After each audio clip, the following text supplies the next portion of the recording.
300 Navy SEALs were supposed to complete a routine sweep and return to base before sunset. Instead, they were trapped in a valley that had become their tomb, while commanders debated acceptable casualty numbers. The ambush had been flawless. Every escape route was covered. Command had already started drafting the press release before the final distress call even came through. Consolidate positions, minimize additional losses, prepare for mass notifications. Some missions just fail, they would tell the media. Calculated risk in hostile territory. But Staff Sergeant Maya Chen had spent 4 years being told she did not belong in combat roles, was not physically capable of real operations, could not be trusted when lives hung in the balance. Turned out the only motivation she needed was watching her own command abandon 300, then to save their careers sometimes. The most dangerous warriors are the ones everyone doubts, until they become the last hope standing. Quick pause before we continue. Tell us where in the world you are watching from. If you are enjoying these stories, make sure to hit subscribe because tomorrow's episode is absolutely mind-blowing. The desert sun hammered down on forward operating base Vanguard with heat that turned thinking into wading through concrete. Inside the equipment depot, Maya sat on a supply crate, her M110 semi-automatic sniper rifle disassembled across a clean mat spread over her lap. Each component received careful attention. Bolt carrier group inspected for wear, barrel cleaned with methodical strokes, optics polished with lens cloth until every surface was flawless. She was compact for a Marine, barely 5'4", with a build that looked better suited for marathon running than humping 80 pounds of gear through mountains. Her hands moved with mechanical precision, each motion rehearsed 10,000 times until muscle memory ran deeper than conscious thought. Around her neck hung dog tags and a small St. Christopher medal her grandfather had carried in Vietnam. On her left forearm, concealed beneath her sleeve, was a tattoo of a compass rose centered on the words, "Find True North." 2 Marines walked past the open depot door, their boots scraping against concrete flooring. One of them, a corporal she recognized from the motor pool, glanced her direction and smirked. Still playing with equipment. Chen thought they would have you filing paperwork by now. His companion laughed. Too much risk putting her in the field. Imagine the headlines if something went wrong. They continued walking, their voices fading into the background noise of the base. Generators humming, distant rotor blades, radio chatter from the operations center 2 buildings over. Maya did not look up.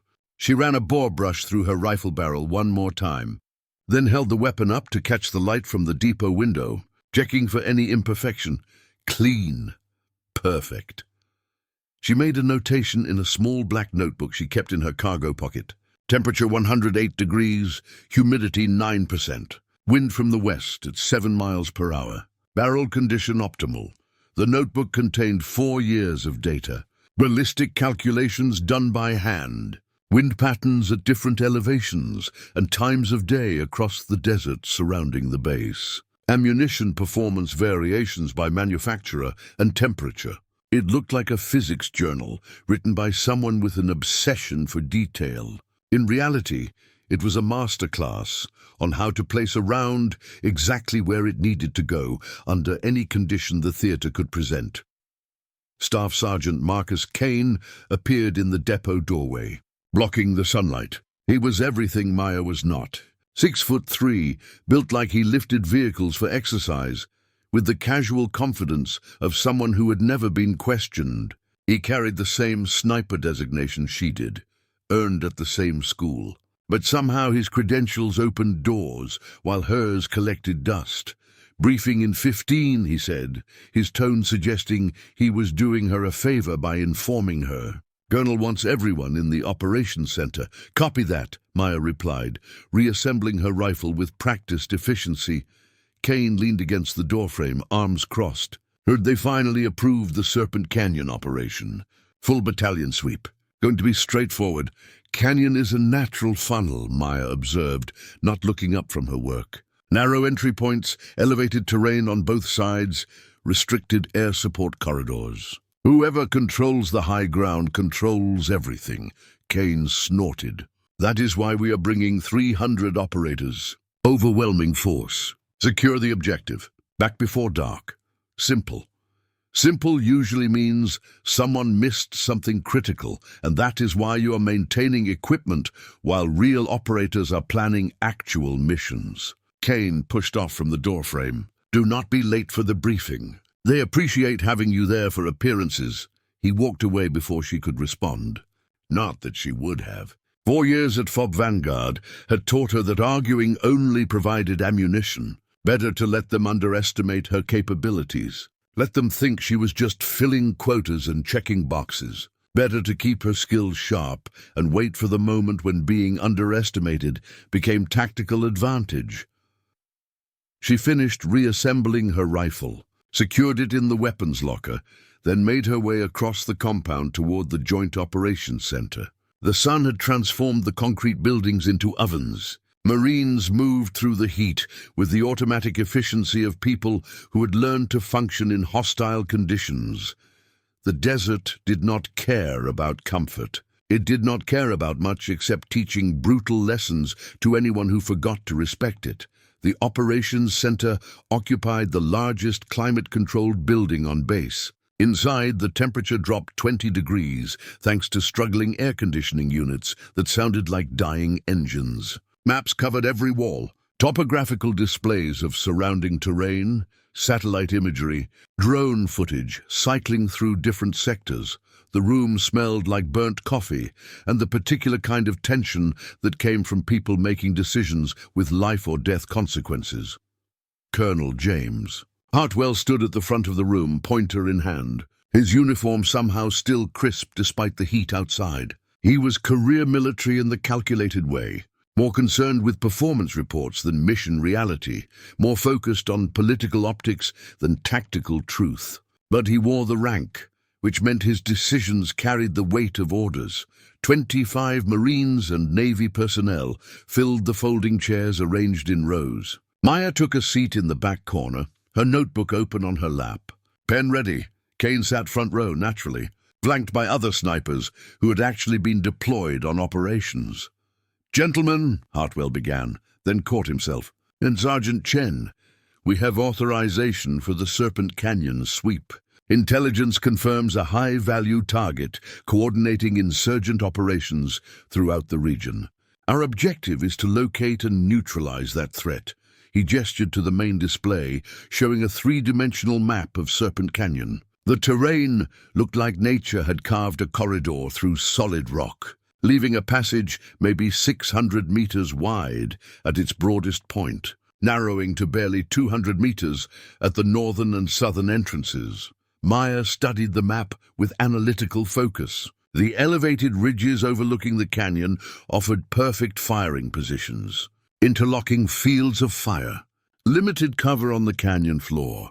Anyone moving through that terrain would be exposed to observation and engagement from multiple angles simultaneously. She raised her hand. Hartwell acknowledged her with visible reluctance.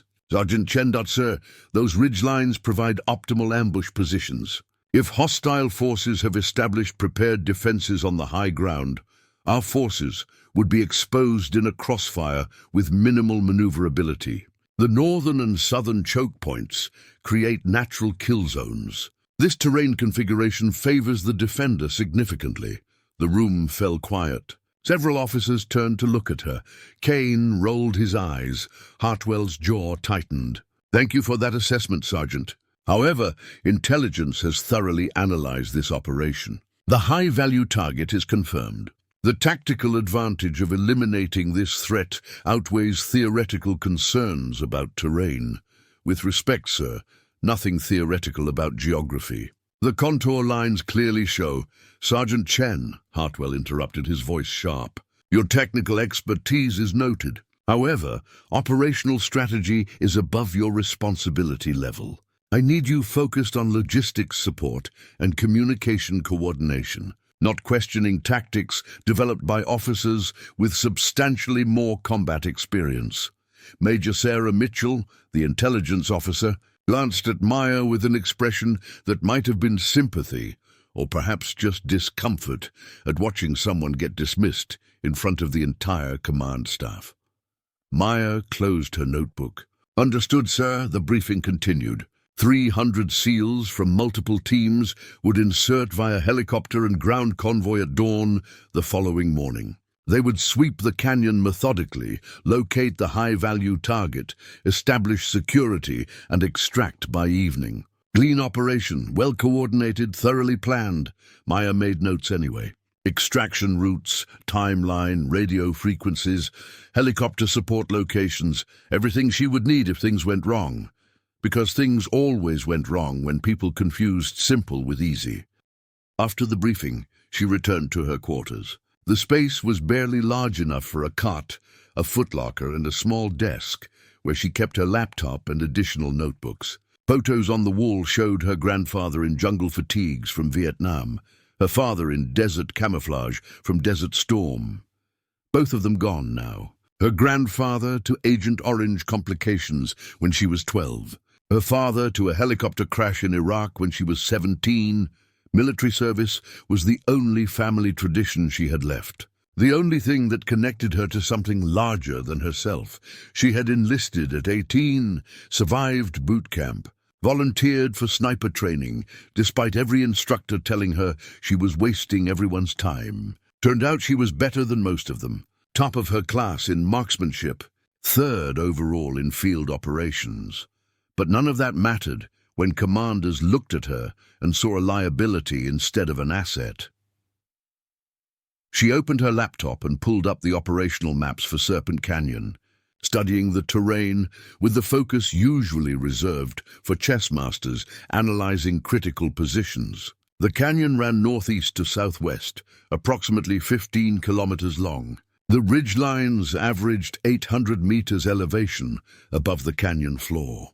Multiple positions offered clear sight lines across the entire operational area. If she were planning an ambush, she would position heavy weapons on the ridges. Coordinate firing positions to create overlapping fields of fire. Wait until the enemy force was fully committed to the canyon floor, then initiate contact simultaneously from multiple positions. Classic ambush tactics scaled up to battalion size. She pulled up weather forecasts. Clear skies predicted for the next 72 hours. Light winds at dawn increasing to 12 miles per hour by afternoon. Good visibility. Perfect conditions for long-range engagement from elevated positions. Her tactical instincts were screaming that this operation had all the characteristics of a carefully prepared trap, but commanders did not want to hear assessments from someone they had already decided was just marking time until her enlistment ended. Maya closed her laptop and lay back on her cot, staring at the ceiling. 300 SEALs were about to walk into a canyon that looked purpose-built for destroying them. And the only person who seemed to recognize the danger was someone nobody would listen to anyway. Sometimes the worst part of being right was knowing nobody would believe you until it was too late. Dawn arrived fast in the desert, like someone flipping a switch from darkness to blinding light. Maya stood outside the Joint Operations Center, watching the convoy assemble. 40 vehicles, 300 SEALs checking weapons, securing equipment, going through pre-mission, rituals that every combat veteran developed over years of surviving situations, where small details determined outcomes. Captain Ryan Torres moved among his men with the natural confidence of a leader who had earned respect through competence rather than rank alone. He was young for a captain, maybe 30, with features that probably made him look younger than he was. But his eyes carried that distance that came from seeing enough combat to understand that confidence and overconfidence were separated by the thickness of preparation. Maya watched him check his squad leader's gear, offer quiet words of encouragement, maintain the careful balance between authority and connection that kept men functioning when everything went wrong. He was good at his job. They all were. That made this worse. Knowing that competence would not matter if the tactical situation was compromised from the start, the convoy rolled out at 0630 hours. Maya monitored communications from inside the operations center, where banks of radios and computer displays tracked the operation in real time. Drone feeds showed the vehicles moving through early morning darkness, headlights cutting through dust that hung in the air like suspended particles. Major Mitchell stood near the main tactical display, her expression professionally neutral, but her body language suggesting concern. She kept glancing at the topographical overlay of Serpent Canyon, studying the same terrain features Maya had noted during the briefing. "Something concerning you, Major?" Colonel Hartwell asked, appearing beside her with a coffee cup that probably contained something beyond regulation allowance. Mitchell hesitated. "Just reviewing contingency protocols, sir. The terrain presents some challenges if we need rapid extraction. The terrain presents opportunities for cover and maneuver," Hartwell countered. "Our forces have overwhelming capability. Any insurgent element foolish enough to engage will be eliminated quickly." Maya listened to this exchange while monitoring the radio channels. The convoy was making good progress, following the planned route through the desert approaches that led to the canyon's southern entrance. Everything proceeding according to schedule. Textbook operation at 07:15 hours. The lead elements entered Serpent Canyon. For 18 minutes, nothing happened. The SEALs established their initial positions, beginning the methodical sweep northward.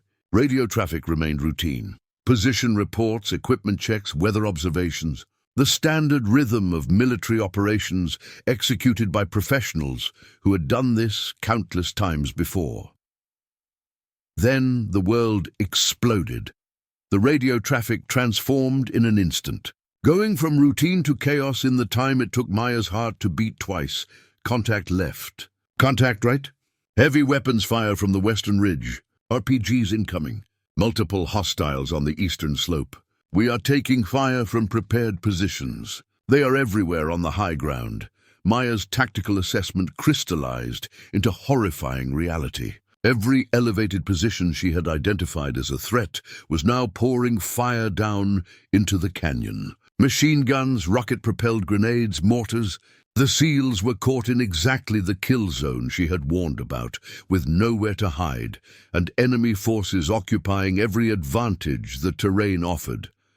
Telling and preparing this story took us a lot of time. So if you are enjoying it, subscribe to our channel. It means a lot to us. Now back to the story.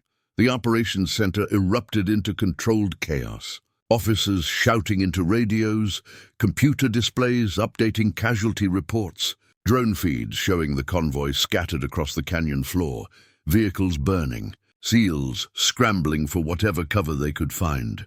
Colonel Hartwell's face had gone pale. "Get air support on those ridge positions immediately. I want close air support, danger close. Sir, friendlies are within 200 meters of enemy positions," an air controller responded. "We cannot authorize strikes within safety parameters without risk of friendly casualties. Then get them to create separation. They cannot move, sir." "They are pinned down." Maya watched the tactical display with professional horror. The SEALs were doing everything right, establishing defensive positions, coordinating fire, attempting to maneuver.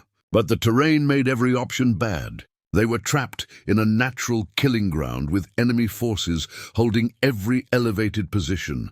Classic military disaster unfolding in real time. Captain Torres's voice came through the command channel, remarkably calm despite the chaos audible in the background. "Command, this is Alpha Actual. We have sustained casualties. Multiple vehicles disabled. Enemy forces have prepared positions with interlocking fields of fire. We cannot establish sufficient separation for air support. Request immediate reinforcement or alternative extraction plan." Hartwell grabbed the microphone. "Alpha Actual, maintain defensive positions. Air support is inbound. Create separation where possible. Negative command. Separation is not tactically possible. We are in a kill zone. Repeat, we are in a kill zone." The next 5 hours became a nightmare of incremental disaster. The SEALs fought with everything they had, but the tactical mathematics were brutally simple. 300 men with limited cover against enemy forces occupying prepared positions on high ground, ammunition expenditure accelerating, casualties mounting. No viable extraction route. Maya listened to the radio traffic with increasing dread. These were not statistics. These were men fighting for survival because someone had ignored a warning that turned out to be exactly accurate. At 1200 hours, General Richard Brennan arrived at the operations center. He was regional commander, which meant he had authority to overrule Hartwell's decisions. He studied the tactical display for exactly 2 minutes before making his assessment. "Colonel, what is our casualty count?" 51 confirmed wounded. 15 killed in action. Numbers are approximate due to ongoing contact. The general's expression hardened.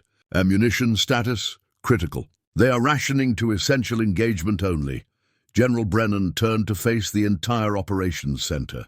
His next words carried the weight of command decisions that would echo through careers and congressional inquiries and family notifications for years to come. "We need to discuss tactical withdrawal," he said quietly.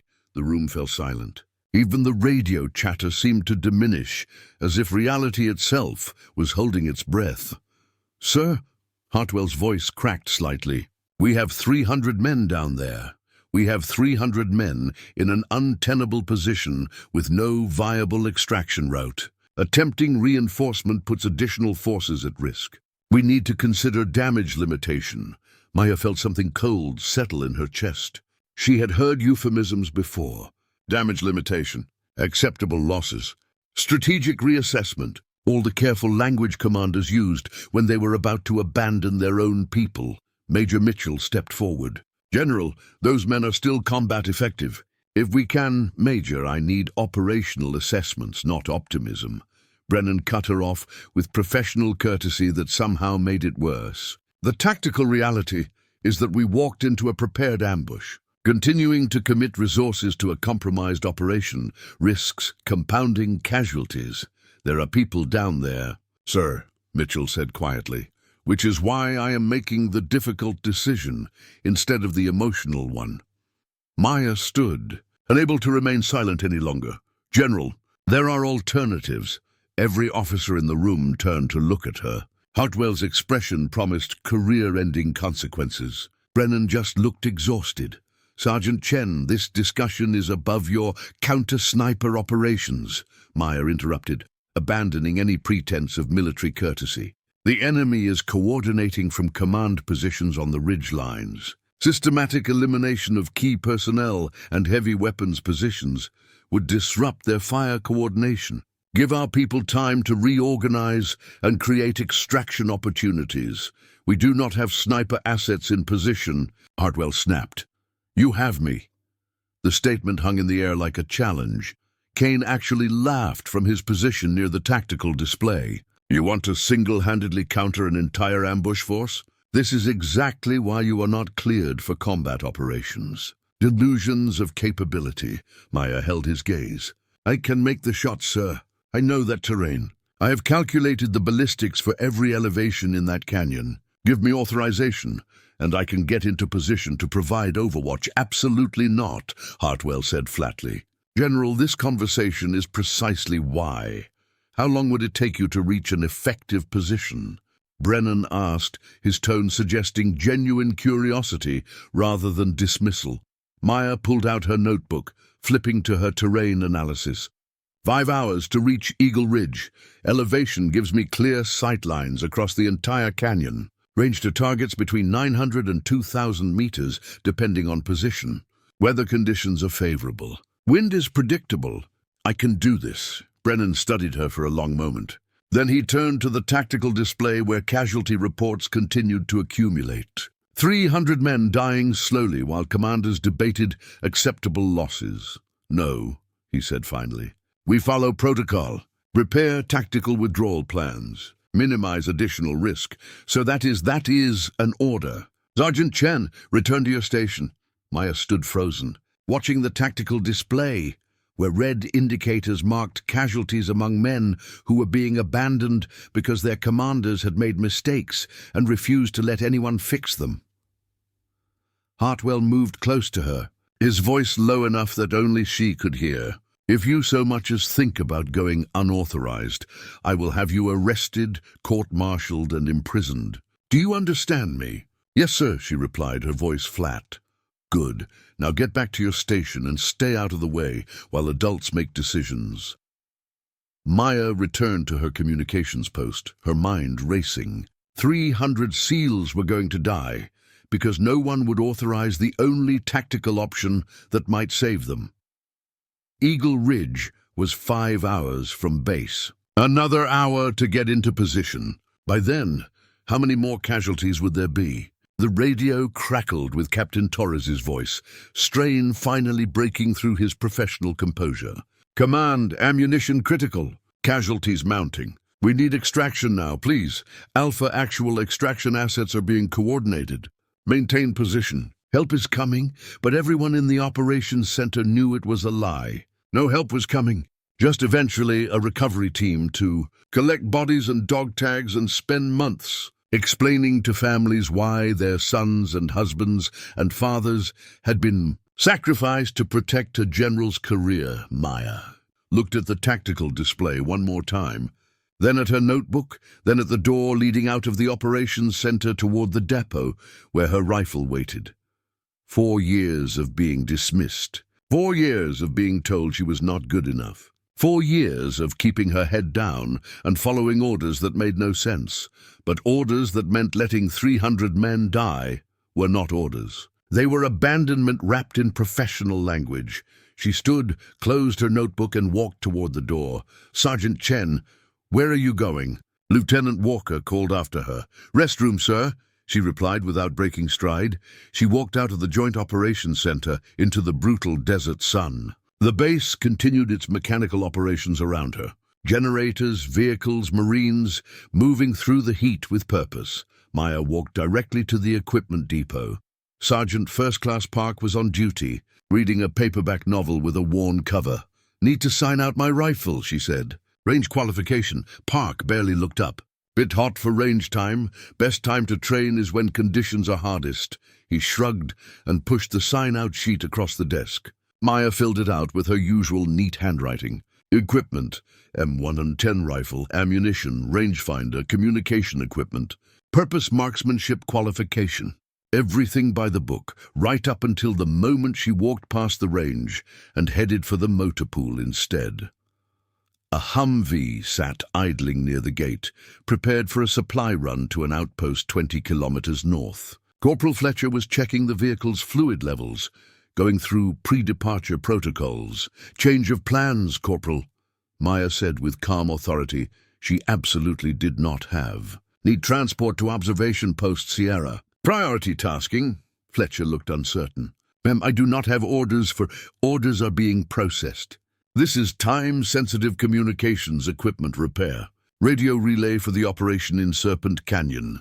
The lie came smoothly. Fletcher was young, maybe 23, and clearly uncomfortable questioning a staff sergeant's direct instruction. He nodded slowly. "Yes, ma'am." "When do we depart?" Now Maya climbed into the passenger seat, her rifle secured across her lap, her notebook in her cargo pocket, and approximately 8 hours before anyone realized she had disappeared. The Humvee rolled through the gate after a cursory check from the guard. Maya watched FOB Vanguard disappear in the dust behind them, knowing she was committing career-ending actions at best and criminal charges at worst. But 300 SEALs were dying in a canyon while their commanders drafted press statements. Sometimes doing the right thing meant accepting you would pay for it. Later, the desert stretched before them, ancient and indifferent. Somewhere up in those ridges was Eagle Ridge, and somewhere in that canyon were men who needed to know that at least one person refused to abandon them. Maya checked her rifle one more time, then settled in for the long drive toward the only decision that made sense anymore. The Humvee consumed miles of desert road like a machine built for endurance. Corporal Fletcher drove with focused intensity, eyes scanning terrain that could hide threats in every shadow. Maya sat rigid in the passenger seat, rifle braced against her shoulder, mentally calculating the mission ahead. 30 minutes outside the wire, she keyed the vehicle's radio. "Drop me at the eastern access point. Return to base and report equipment delivery to observation post Sierra complete." Fletcher's hands tightened on the wheel. Ma'am, there is no equipment in this vehicle. I know, and you are not going to Sierra. No, I am not. The corporal was silent for a long moment. Ma'am, if you are doing what I think you are doing, I should probably stop you. You should, Maya agreed. But you will not, because you have been listening to the radio traffic from Serpent Canyon, and you know 300 SEALs are dying while Command writes their eulogies. Fletcher's jaw worked. I did not see anything. Equipment got delivered. You stayed at Sierra for communications work. Appreciate it, Corporal. Do not thank me yet, ma'am. Thank me if you make it back. The Humvee slowed at a barely visible trail where the road split. Maya grabbed her equipment. Rifle, ammunition, rangefinder, radio, water, rations. Everything she needed to either save 300 men or die trying. Fletcher watched her check her gear. How far do you have to go? 15 kilometers, most of it vertical. Jesus, you sure about this? Maya settled her pack across her shoulders. No, but I am doing it anyway. The hike was punishment. The first 2 hours followed relatively gentle terrain. But by hour 3, the grade steepened until she was using hands to pull herself up rock faces. Her rifle hung across her back, gaining weight with every meter of elevation. The radio traffic grew worse with each passing hour. More casualties. Ammunition running critical. Torres's voice losing its composure as he tried to hold his men together while Command offered nothing but empty promises. At hour 4, Maya encountered a vertical rock face that required technical climbing. She secured her rifle, tested each handhold, and climbed with methodical precision. Halfway up, her boot slipped. For one terrifying moment, she hung by her hands alone, fingers burning, shoulders screaming. Then she found purchase and continued upward. By hour 5, she reached Eagle Ridge. The formation jutted from the terrain like a broken fang, offering exactly what she needed. Elevation, clear sight lines across Serpent Canyon, and natural concealment. She climbed the final 100 feet with desperate determination, reaching a natural depression that provided perfect positioning.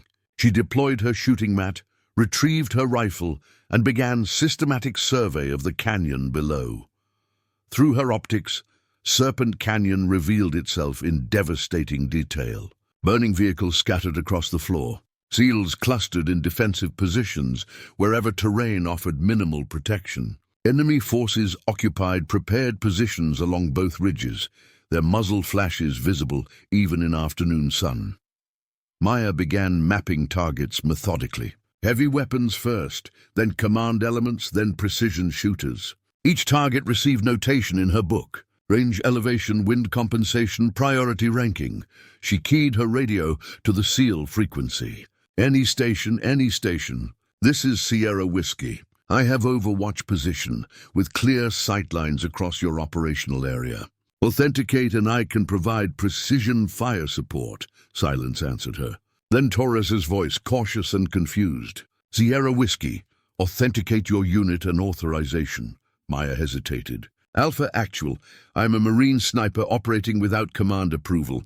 I have the skills, position, and ammunition to provide effective counter-sniper operations. Your call whether you want my help. Another silence. Torres was processing implications. Unauthorized operator, potential liability, desperation that made questionable help attractive. Sierra Whiskey, what is your maximum effective range? Validated to 2,000 meters, can extend under favorable conditions. Torres's decision took maybe 3 seconds. Sierra Whiskey, you are authorized to engage targets of opportunity. Friendlies are marked by infrared strobes. Everything else is hostile. Do not hit our people. Understood. Beginning engagement. Maya settled into her firing position, her body conforming to the rifle, her eye finding the scope naturally. Through magnified optics, the canyon floor jumped into focus. She identified her first target, a heavy machine gun position on the eastern ridge, systematically suppressing a SEAL defensive position. Range 1,840 meters. Wind gusting 11 miles per hour from northwest. Elevation differential 820 meters. Temperature 94 degrees and climbing. She made her calculations, adjusted her scope with precise clicks. Her breathing slowed. Her heartbeat became metronome regular. The world narrowed to crosshairs and target. She found the moment between heartbeats where everything became perfectly still, then pressed the trigger with steady pressure. The rifle spoke. Through the scope, she watched the machine gunner collapse. His assistant looked around confused. Maya cycled her bolt, adjusted for the new target, and fired again. 2 shots, 2 casualties. The machine gun fell silent. She shifted to a mortar team on the western ridge. 2 more shots. The mortar stopped firing. Maya continued through her priority target list with mechanical efficiency. Each shot calculated, each target selected for maximum disruption. She was not trying to eliminate everyone. She was breaking the command structure holding the ambush together. In the canyon below, the tactical situation began shifting. Precision fire eliminating key positions created confusion among enemy forces. Their coordination degraded. Torres' voice came through her radio with new energy. "Sierra Whiskey, I do not know who you are, but you just gave us breathing room. Enemy fire is disrupting. We are reorganizing." "Copy that, Alpha Actual. Continuing engagement. Break contact when possible and move towards southern exit. I can provide overwatch during movement. All elements, begin phased withdrawal towards southern exit. Move on Sierra Whiskey's covering fire." Maya watched through her scope as the SEALs began tactical movement, using the disruption she created to shift positions. She identified enemy forces attempting to adjust, then eliminated them before they could bring effective fire. Shot after shot. Target after target. Her rifle barrel grew warm. The scope became her entire reality.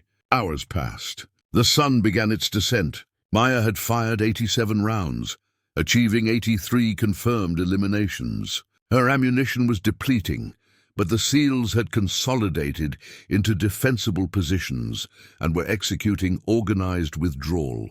Apache helicopters finally arrived, their presence transforming the battlefield. With Maya's precision fire disrupting enemy coordination and attack helicopters providing heavy support, the tactical equation shifted decisively. The SEALs reached the southern extraction point. Helicopters landed to evacuate wounded. The operation that should have ended in massacre was ending in survival. Torres's voice came through her radio one final time. "Sierra Whiskey, we are extracting. What is your position?" Maya checked her map. "I am 5 hours from base. I will find my own way back. Negative. We are sending a bird for you. Mark your position." She activated her infrared strobe. Minutes later, a Black Hawk materialized, flying low between ridges. It flared over her position, door gunners providing security. She grabbed her equipment and sprinted to the hovering aircraft. Hands pulled her aboard. The helicopter banked hard, accelerating away from the ridge. She collapsed on the deck, exhaustion finally claiming what it had been demanding for hours. Someone passed her water.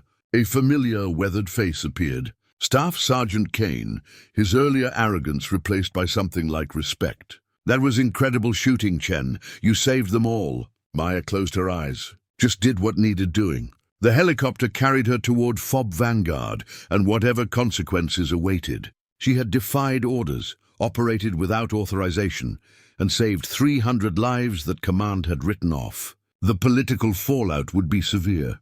But 300 families would not receive casualty notifications because one Marine decided orders were negotiable when they meant abandoning people to die. 2 weeks later, Maya stood at attention in a formal ceremony. General Brennan pinned the Navy Cross to her uniform while 300 SEALs watched. Colonel Hartwell stood to the side, his expression unreadable. She also received a letter of reprimand for disobeying orders. The contradiction was absurd but somehow appropriate. The military finding a way to punish and praise simultaneously. Captain Torres approached after the ceremony. "On behalf of every SEAL in that canyon, thank you. We owe you everything." Maya shook his hand. "You owe me nothing, sir. You and your men survived through your own courage and skill. I just gave you an opportunity to use it." She was transferred to instructor duty at Quantico the following month. No more combat deployments, no more field operations. Command had decided she was too unpredictable for operational assignments, but she would train the next generation of snipers, teaching them the technical skills that separated competence from excellence. And maybe, just maybe, some of them would learn that sometimes doing the right thing meant questioning orders that led to unnecessary death. Maya Chen had become the Marine who proved that one person with a rifle and a conscience could change outcomes that entire command structures had accepted as inevitable. That would have to be enough. The story did not have a neat ending because real stories never did. It just continued, carrying forward the weight and wisdom and quiet knowledge that honor sometimes required defying the very system you swore to serve and living with that contradiction forever after. 300 SEALs were alive because one female sniper decided their lives mattered more than her career. Sometimes that is what heroism looks like. The end. Up next. 4 more incredible stories are waiting for you right on your screen. If you enjoyed this one, you will not want to miss what comes next. Just click to watch and do not forget to subscribe.